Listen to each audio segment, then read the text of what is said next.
Okay, so we've got Reminisce here. This is the extra Reminisce, not just Reminisce, but Reminisce Extra, and it's May 2021. So let's start over here and see what we've marked. Okay, this is the time capsule from 1951. 3D, cargo pants, and Murphy's Law. Sports, TV, movies, literature, entertainment is golden this year. The Yankees sign rookie Mickey Mantle. I Love Lucy and Dragnet debut on TV. The African Queen is a surprise hit, earning Humphrey Bogart his only Oscar. Holden Caulfield calls out the phonies in J.D. Salinger's The Catcher in the Rye. Parents feel better about their own bratty kids when they see Dennis the Menace in action. Meanwhile, direct dial coast-to-coast phone service begins. President Harry Truman fires General Douglas MacArthur, and these words are in common use per Merriam-Webster. 3D. Two short animated 3D films revive interest in 20s technology above as movies look for an edge over TV. In 1952, Buona de Belle will set off a short-lived 3D craze. A press ski, socially winding down at the end of the day on the slopes, needs its own word and calls for chic fashion and top-notch food and drink. Brownie point, credit for a good deed. This term may have come from the activity points earned by the Brownies, Girl Scouts' youngest level in 1951. Cargo pants. Paratroopers wore the baggy pants with handy pockets in World War II for the most troops in Korea. They are standard issue. Church key. Irrelevant slang for beer bottle opener. This utensil business resembles the ornate handles of an old-fashioned door key. Double whammy. Folks knew about the whammy, sports slang for evil spell or bad luck since 1930s. The especially bad double whammy catches an evil eye Flegel, threatens to use it in Little Abner. Fast food. For grub on the go, busy families drive to Jack in the Box, the first eatery franchise to use the intercom for the speedy drive-through, ordering right. Grand Marshal. Corporal Robert S. Gray makes the cover of Life magazine, sitting in for General Eisenhower for this year's Rose Parade. Half bath. Average houses sizes increasing, and Americans find it useful to have an extra sink and toilet in their new ranch-style homes. Murphy's Law. The adage, if anything can go wrong, it will, applied to an error-prone assistant of whom scientist Edward Murphy said, if that guy makes any way of making a mistake, he will. Nerd. Teens use this term for a peer who behaves awkwardly around others. Left in the computer age, the awkward will be avenged. Peeps. A friendly hi, peeps, is standard greeting among high school students, that says the Chicago Daily Tribune. Skort. A not too sporty, not too dressy super garment that lets the female athletes focus on what's important. The ball. More on page 12. We're not probably going to read page 12, just saying.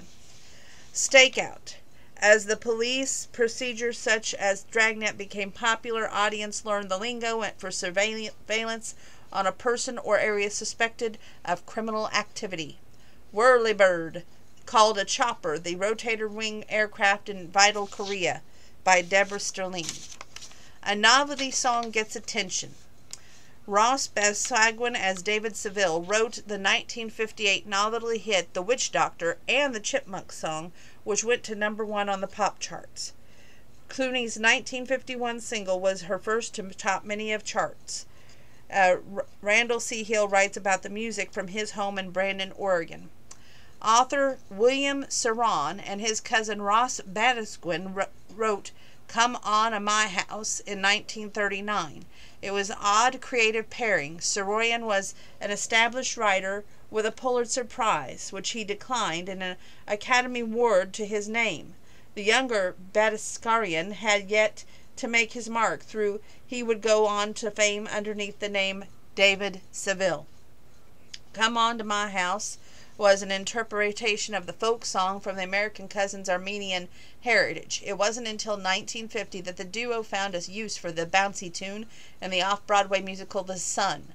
In 1951, Columbia Records, Mitch Miller offered the song to vocalist Rosemary Clooney. Clooney, who had already scored a minor hit with Beautiful Brown Eyes, preferred urban love songs to what she called, quote, weird novelty fluff, end quote, and didn't want to record that gimmicky song that had to be sung with a fake accent. I really hated that song. I hated the whole idea, and my first impression was, what a cheap way to get people's attention, she later wrote.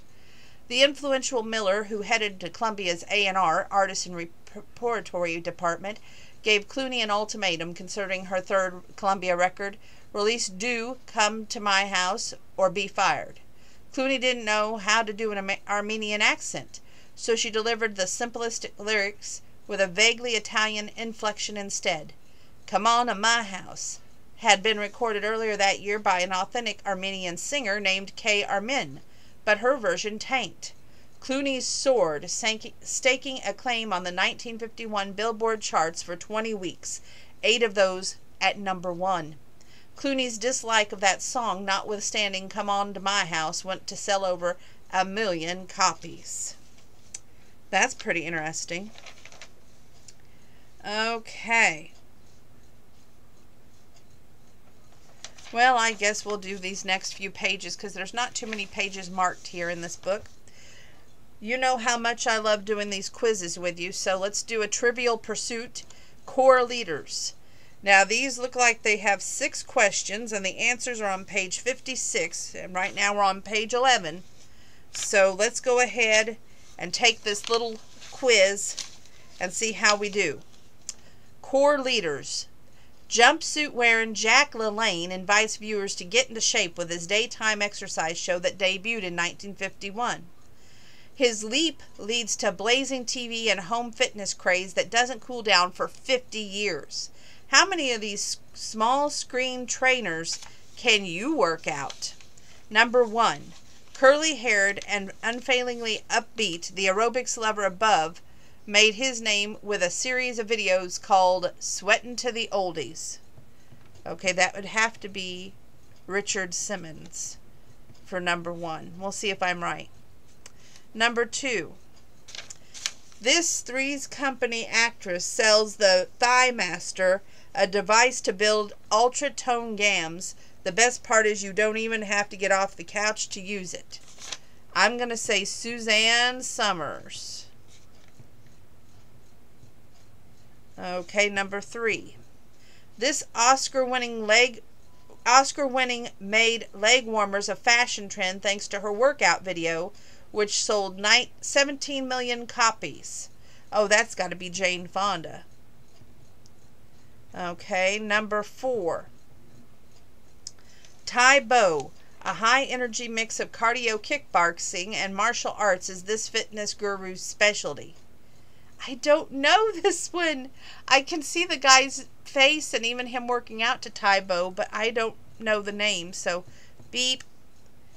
A former gymnast, she was the fitness expert on the Today Show in the mid-'80s and hosted her own show where she reminded viewers belly buttons to the floor during ab exercises.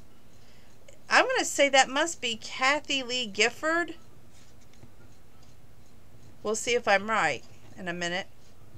And number 6, her 12 years as the personal trainer on NBC's Biggest Loser kicked off a fitness empire.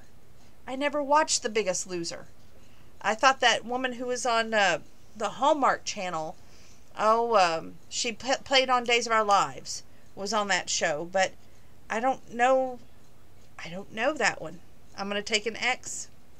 So let's see on page 56 the answers real quick.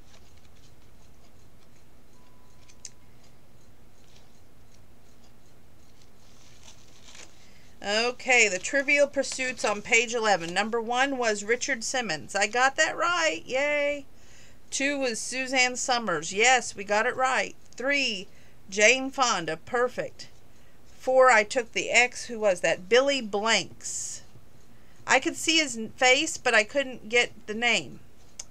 So that's okay, though. 5 is Denise Austin. I got that wrong. And 6 was Jillian Michaels. Okay. So moving forward.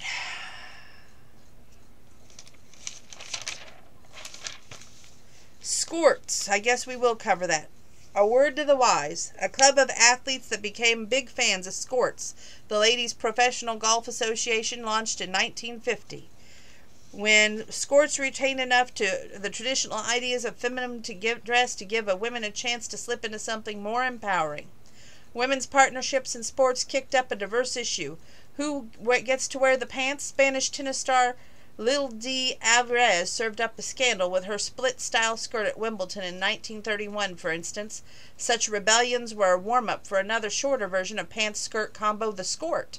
In 1951, Minneapolis apparel company featured Skorts in an upcoming summer line, proof that they had gone beyond the boundaries of athletic and entered into the women's fashion mainstream, by Natalie Wissong. Okay, moving forward.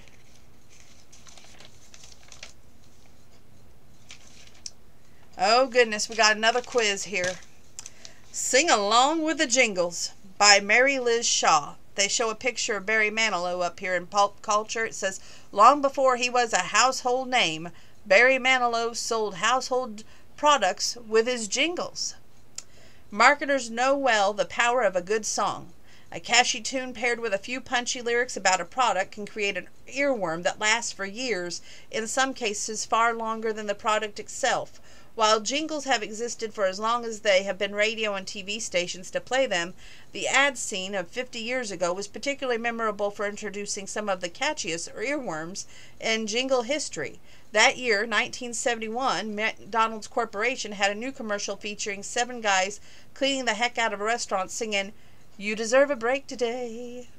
Meanwhile, another food giant, Coca-Cola Company, ran a spot of people on a hilltop singing, "I'd like to buy the world a Coke."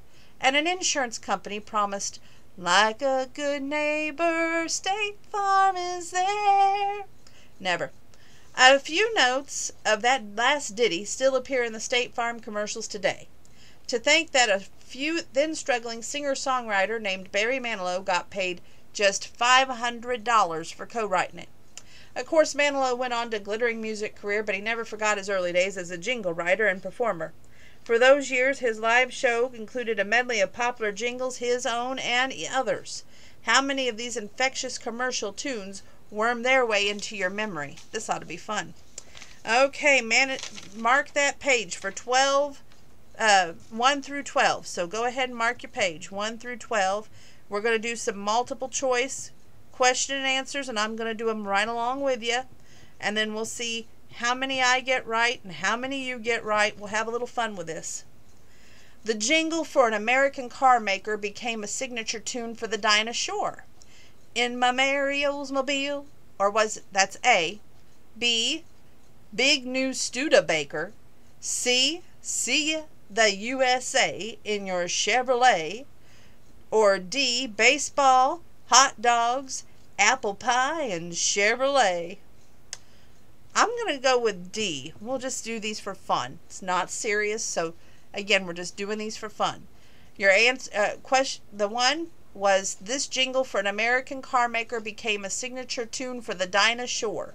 Was it A, In My Mary Oldsmobile, B, Big New Studebaker, C, See the USA in your Chevrolet, or D, Baseball, hot dogs, apple pie, and Chevrolet?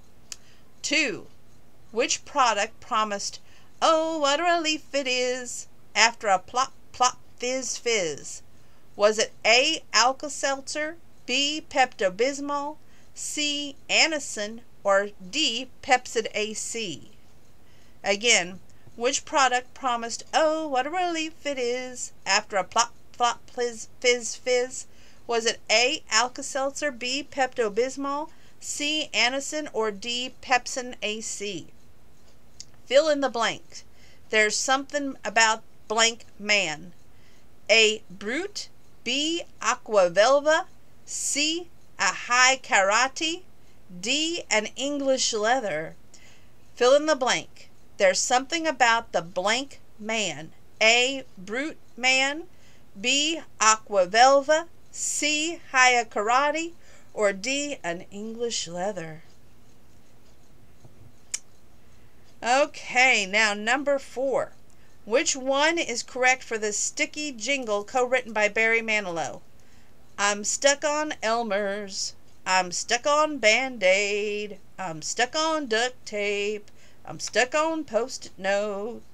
So again, A is I'm stuck on Elmer's. B is I'm stuck on Band-Aid. C is I'm stuck on duct tape. And D is I'm stuck on Post-it note. I'm going to go with B. Now 5. This tourism jingle began airing in 1977. Oh, the year I was born. Just 2 years after the country's biggest city became within hours of declaring bankruptcy. Was it A, I love New York, B, we love to fly and it shows, C, it's better in the Bahamas, or D, don't mess with Texas? Again, was it A, I love New York, B, we love to fly and it shows, C, it's better in the Bahamas, or D, don't mess with Texas? I'm going to go with A. Okay, finish this phrase. You'll wonder where the yellow went. Is it A, when you drop a Chiquita in your tent? B, when you scrub stains with Tide detergent? C, when Morton gives you accent? Or D, when you brush with your teeth with Pepsodent? Again, finish this phrase. You'll wonder where the yellow went. A, when you drop a Chiquita in your tent. B, when you scrub stains with Tide detergent. C, when Morton gives you egg accent. Or D, when you brush your teeth with Pepsodent? Woodstock opening act and folk icon Richie Havens above wrote this song for the cotton industry. A, short shorts. B, the fabric of our lives. C, you can leave your hat on. D, forever in blue jeans. A, short shorts. B, the fabric of our lives. C, you can leave your hat on. Or D, forever in blue jeans. I'm going to go say the fabric of our lives. Okay. 8. Finish the phrase. The best part of waking up. A is giving friskies to your pup. B is the sound of brewing crups.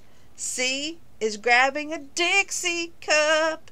Or D is Folgers in your cup. Again, the phrase the best part of waking up. Is it A is giving friskies to your pup? B, the sound of brewing crups? C is grabbing a Dixie cup? Or D is Folgers in your cup?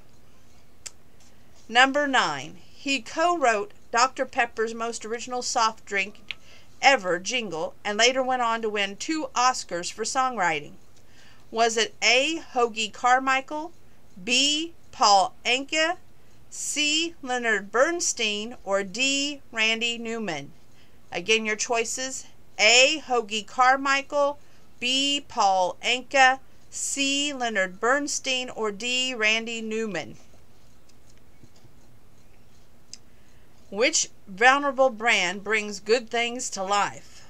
Is it A, TNT, B, CVS, C, GE, or D, A&W?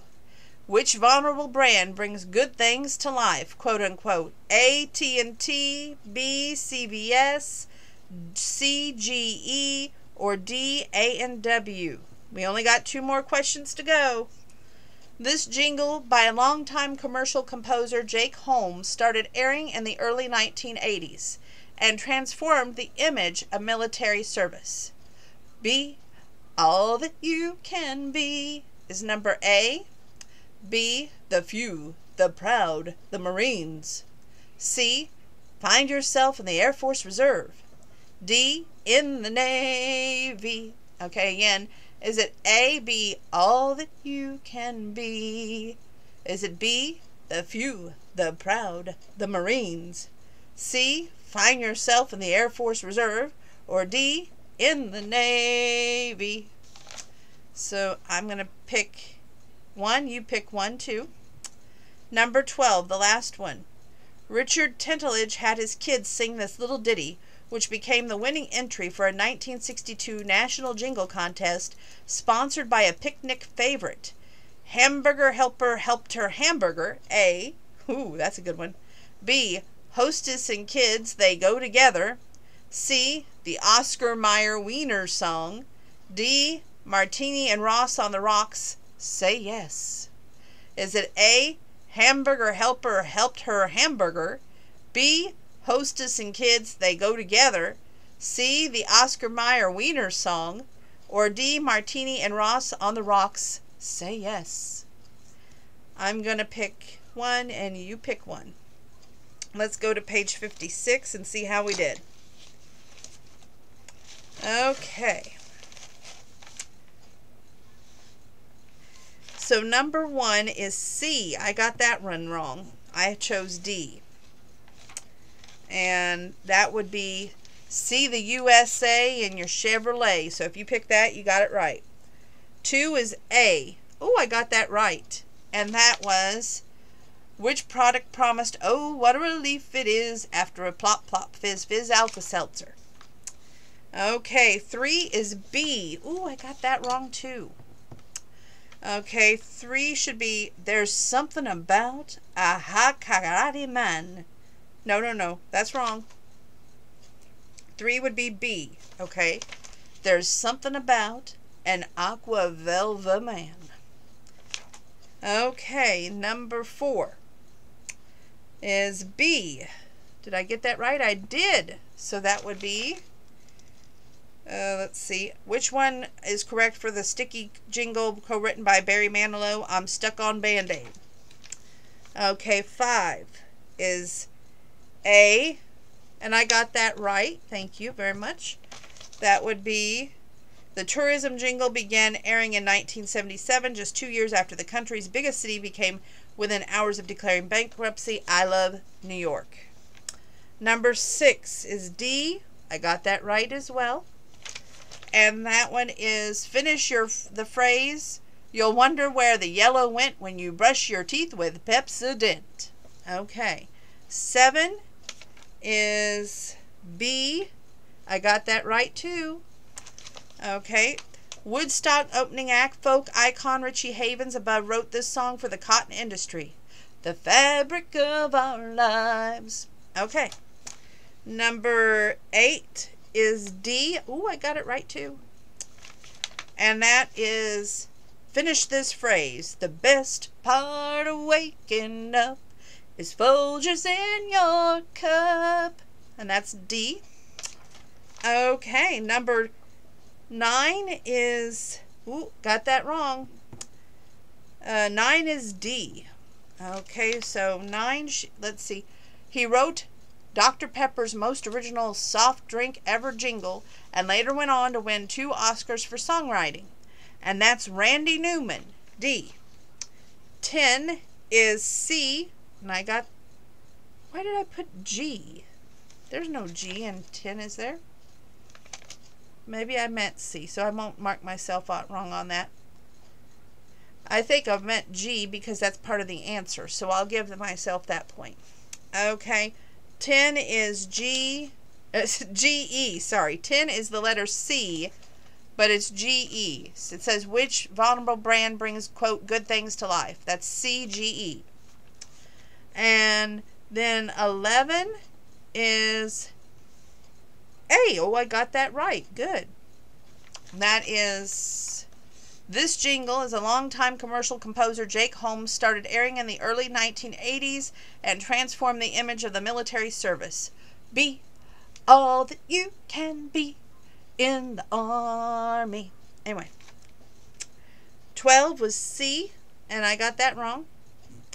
That was Richard Tinteledge had his kids sing this little ditty, which became the winning entry for the 1962 National Jingle Contest sponsored by the picnic favorite, the Oscar Mayer Wiener song, of course. And that is all I have chosen to share with you from this wonderful magazine of Reminisce Extra May 2021. If you don't have this magazine, sign up for it. You don't know what you're missing. We just had some incredible fun in a few matter of moments, didn't we? And you could have some of this fun on your own by picking up this magazine. I'm going to go do a small workout. I will see you afterwards.